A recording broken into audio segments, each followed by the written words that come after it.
एक तरफ योगी सरकार उत्तर प्रदेश को उत्तम प्रदेश बनाने और गड्ढा मुक्त सड़क देने के दावे कर रही है, तो वहीं उन्हीं की पार्टी के पार्षद व विधायक सरकार की कार्यशैली को पलीता लगाने में कोई कसर नहीं छोड़ रहे हैं। जी हां, हम बात कर रहे हैं गोवर्धन विधानसभा क्षेत्र के अंतर्गत प्राथमिक विद्यालय रांची बांगर की, जो कि मथुरा वृंदावन नगर निगम के वार्ड नंबर 29 में भी आता है। यहां से भाजपा विधायक कारिंदा सिंह हैं और भाजपा पार्षद सुमित वर्मा हैं, जिन्होंने विधानसभा चुनाव एवं नगर निगम चुनाव के दौरान वोट लेने के लिए जनता से बड़े बड़े वादे तो किए थे, लेकिन उन पर खरा नहीं उतरे। नगर निगम को 4 वर्ष पूर्ण हो चुके हैं, लेकिन प्राथमिक विद्यालय के लिए अभी तक मार्ग नहीं बनाया गया।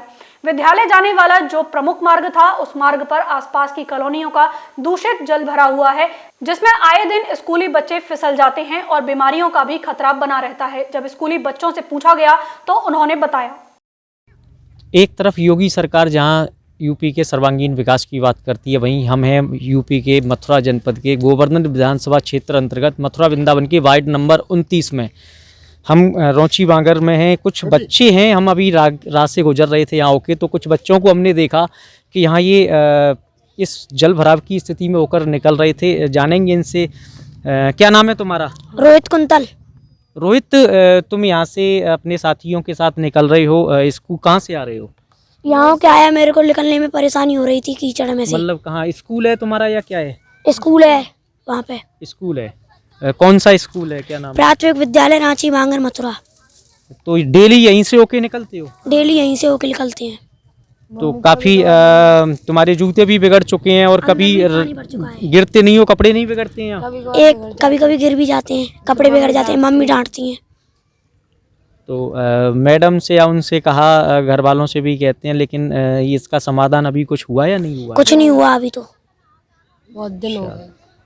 जैसा कि आप देख रहे थे, ये कुछ बच्चे थे जो कि प्राथमिक विद्यालय रांची बांगर में पढ़ते हैं और रोज़ाना अपने स्कूल जो जाते हैं बच्चे, तो इसी पानी में होकर, इसी जल भराव की समस्या में होके जाते हैं। काफ़ी गंदा पानी है ये।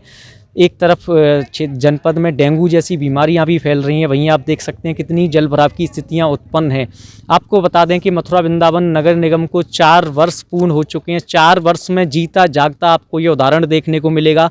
यह वो विद्यालय है जबकि यहाँ पे हर 5 साल के बाद वोटिंग की जाती है। कभी विधानसभा चुनाव की वोटिंग होती है, तो कभी जिला पंचायत की वोटिंग होती है, तो कभी लोकसभा की, तो कभी ग्राम पंचायत की, ग्राम प्रधान की, कभी नगर निगम की। तो इस तरीके से यहाँ पे वोटिंग होती है और उसके बावजूद यहाँ पे अभी तक कोई भी किसी भी तरीके की समस्या से निजात नहीं दिलाई गई है। आसपास की कॉलोनियों का ये जल है जो कि विद्यालय के प्रमुख मार्ग पे आके एकत्रित हो चुका है। जल भराव जैसी समस्या बनी हुई है। हम जानेंगे यहाँ की जो प्रधानाचार्य हैं उनसे भी कि क्या एक ये समस्या है और क्या इसके समाधान के लिए उन्होंने प्रयास किए हैं। वहीं स्कूल जाने वाले मार्ग में जल भराव की समस्या के विषय पर प्राथमिक विद्यालय रांची बांगर की प्रधानाध्यापिका सुनीता गुप्ता से बात की गई, तो उन्होंने बताया कि वह पिछले 2 वर्ष से क्षेत्रीय विधायक एवं पार्षद को स्कूल की सड़क बनवाने के लिए पत्र लिख चुकी हैं, लेकिन अभी तक सड़क नहीं बनाई गई है। उन्होंने कहा कि हम इस समय प्राथमिक विद्यालय रांची बांगर में हैं और हमारे साथ हैं प्राथमिक विद्यालय रांची बांगर की प्रधानाध्यापिका सुनीता गुप्ता जी। मैम, आपके स्कूल में बच्चे आते हैं और रोड में काफ़ी जल भराव की समस्या बनी हुई है। हमने भी देखा तो काफ़ी बच्चे भी उसमें फिसलने की संभावना बनी रहती है। क्या ये मामला है? ये प्राथमिक विद्यालय रांची बांगर का जो मेन रोड है, यहाँ पर पहले तो ठीक था, लेकिन अब 2-2.5 साल से कॉलोनी का पानी यहाँ पर पूरा छोड़ दिया गया है, जिससे कि पूरा दलदल भर रहा है। पर बच्चे विद्यालय आते हैं अब 3 महीने से, तो किसी तरह से वो ईंट रख के या कैसे भी पार करके, कभी गंदे भी आ जाते हैं, फिर कपड़े बदलते हैं, कभी यहीं पर कपड़े अपने धोते हैं, पैर धोते हैं, जूते मोजे धोते हैं, कि विद्यालय तो प्रतिदिन आना ही है। तो मैम, आपने कभी इसकी शिकायत अधिकारियों से या विधायक क्षेत्रीय जो जनप्रतिनिधि हैं, विधायक हुए, पार्षद हुए या महापौर हुए, उनसे की? हमने अपने प्राथमिक विद्यालय रांची बांगर का मेन रोड बनवाने के लिए जहाँ तक मेरा प्रयास हुआ है, मैंने सभी जगह लिखित में शिकायत की है। महापौर जी, नगर निगम में मैंने शिकायत की है, विधायक जी के पास शिकायत की है, तहसील दिवस में शिकायत की है, और विद्यालय के नागरिक समिति के प्रतिनिधि हैं, तो उन्होंने भी अपनी शिकायत CM पोर्टल में दर्ज करवाई थी, ब्रजकिशोर गुप्ता जी ने। तो अभी तक लेकिन एक रोड नहीं बनाया गया और नाली का भी कोई निकास नहीं है, कॉलोनी का जल भी इसी मार्ग पे एकत्रित हो रहा है।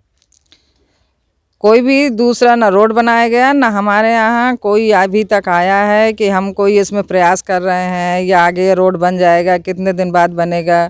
कभी कभी हमारे विद्यालय का पूरा स्टाफ जैसे आता है तो उनकी एक्टिवा फंस जाती है, मोटरसाइकिल फंस जाती हैं, गाड़ी भी फंस जाती हैं। और जो कॉलोनी वालों ने अपने अपने दरवाजे के सामने सड़क काट दी है, नाली बना दी है कि प्राथमिक विद्यालय रांची बांगर के जो प्रधानाध्यापिका हैं वो रोड बनवा नहीं रही है, इसलिए हम ना आपको निकलने देंगे ना आपके बच्चों को सही ढंग से निकलने देंगे।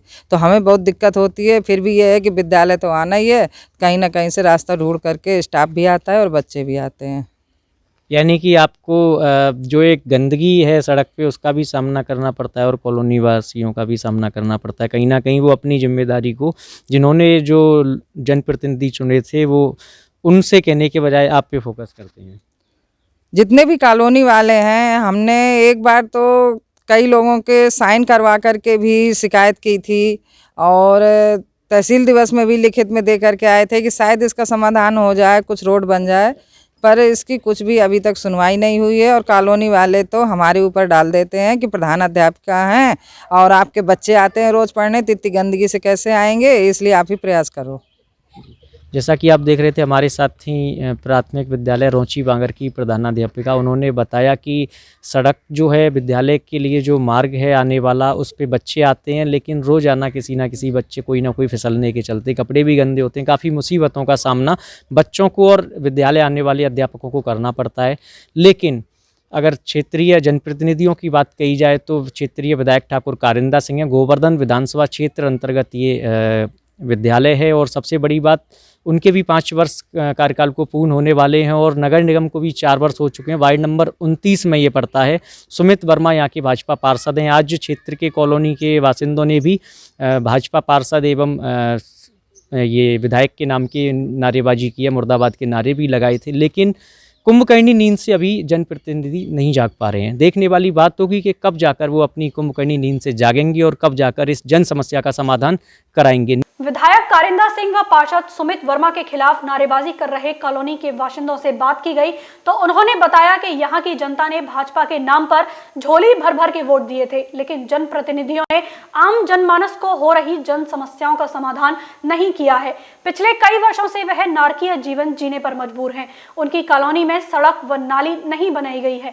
आसपास की अन्य कॉलोनियों का दूषित जल उनके मकानों के सामने भर जाता है, जिसमें होकर उनके बच्चे स्कूल के लिए जाते हैं, लेकिन कोई भी नेता उसकी सुध नहीं लेता है। हम इस समय मथुरा वृंदावन नगर निगम के वार्ड संख्या 29 में है। प्राथमिक विद्यालय रोंची बांगर का ये मार्ग है जिसमें जल भराव की स्थिति उत्पन्न है। यहाँ से बच्चे अपने विद्यालय के लिए जाते हैं तो डेली रोजाना गिरने की भी संभावना बनी रहती है, फिसल जाते हैं, जिसके चलते उनके माँ बाप भी उन्हें फटकारने लगते हैं। तो हम यहाँ रोंची बांगर मार्ग के इस रोड पे हैं, जानेंगे। यहाँ कुछ लेडीज़ हैं जिन्होंने आज नारेबाजी की है, विधायक पार्षद मुर्दाबाद के नारे भी लगाए हैं। क्या नाम है आपका? नीलम देवी है। नीलम जी, आज नारेबाजी की है, विधायक पार्षद सभी के मुर्दाबाद के नारे लगाए हैं, क्या ये मामला है? भैया ये सड़क नहीं बन रही है। मोदी जी बोलते हैं कि बेटी पढ़ाओ बेटी बचाओ, यहाँ बच्चे ही नहीं पढ़ सकते तो क्या होगा? यानी कि बच्चे इसी मार्ग से होके विद्यालय यही होके जाते हैं। भैया देखो पानी कितना बढ़ रहा है। तो कभी विधायक पार्षद से आपने मिलके शिकायत भी की है। हम गए थे 15-20 लेडीज, बोल रहे चाय पी रहे हैं अंदर। तो बात यानी ही नहीं कि की। मिलते हैं या नहीं मिलते हैं? कभी मिलते हैं, अंदर बैठे रहते हैं। तो जब मिलते भी हैं तो क्या आश्वासन देते हैं कि सड़क कब तक बन बनेगी या जाएगी, क्या? बन जाएगी। 5 वर्ष तो विधायक जी के कार्यकाल को होने वाले हैं अभी। कुछ नहीं होता है भैया, हम बहुत परेशान हैं। आप देख लीजिए कितना परेशानी झेल रहे हैं हम। ये मकान है मेरा, ये पानी भर रहा है, कैसे मकान बनेगा, कैसे बच्चे पढ़ने जाएंगे? तो पार्षद के कार्यकाल को भी 4 साल हो चुके हैं। पार्षद क्या कह रहे हैं? पार्षद तो आपके कॉलोनी के ही हैं। पार्षद भैया कुछ नहीं सुन रहे हैं। जब ही तो हम परेशान होके आपको बुलाया है, वो सुन रहे ही नहीं है इस बात को। यानी कि जिन नेताओं को आपने अपने वोट देकर जो चुना था वो आपकी उम्मीदों पे कहीं ना कहीं खरे नहीं उतरे। नहीं उतर रहे, नहीं उतर रहे भैया, ये अगर उतरते तो ये पानी नहीं भरा होता। वोट मांगते समय तो बड़े बड़े वादे किए, हम तर पड़ जाते हैं जब, तो फिर नहीं सुन रहे अब। यानी कि 5 वर्ष विधायक जी के कार्यकाल को होने वाले हैं, 4 वर्ष पार्षद के कार्यकाल को होने वाले हैं, उन्हीं की लगभग ये कॉलोनी का ये आसपास का ये क्षेत्र है। तो कितने बार विधायक और पार्षद इस मार्ग का दौरा करने आ गए? कुछ नहीं, एक बार आया था, फिर बाद में नहीं आया। फिर हम लेडीज गए, जब बोल रहे कि मैं चाय पी रहा हूँ वेट करो, फिर हम अंदर से आ गए, फिर अंदर देखा तो चाय पी रहे। हमारी तो सुनवाई नहीं है, वो लेके जाओ घर पे जाओ, हम इंतजाम कर देंगे। लेकिन अभी तक किसी भी पानी के निस्तारण का इंतजाम अभी किया नहीं कुछ नहीं हो रहा है भैया। हम तो मोदी से एक शिकायत करना चाहते हैं कि जब बच्चा पढ़ाओ, बच्चा लिखाओ, तो ये कहाँ है कि निकलेंगे बच्चे। मोदी जी यहाँ से कुछ हमें यही महिलाएं करना थीं, चाहते हैं। उन्होंने बताया कि ये जन समस्या बनी हुई है। 5 वर्ष विधायक कारिंदा सिंह के कार्यकाल को होने वाले हैं और 4 वर्ष आपको बता दें नगर निगम को पूर्ण हो चुके हैं। लेकिन ज़मीनी हकीकत क्या है, धरातल पर कितना विकास कार्य हुआ है? एक तरफ योगी सरकार सर्वांगीण विकास की बात करती है, दूसरी तरफ जीवंत उदाहरण आपको ये वार्ड नंबर 29 कदम बिहार रांची बांगर में देखने को मिल रहा है। न्यू न्यूज़ के लिए दिनेश सिंह तरकर, मथुरा।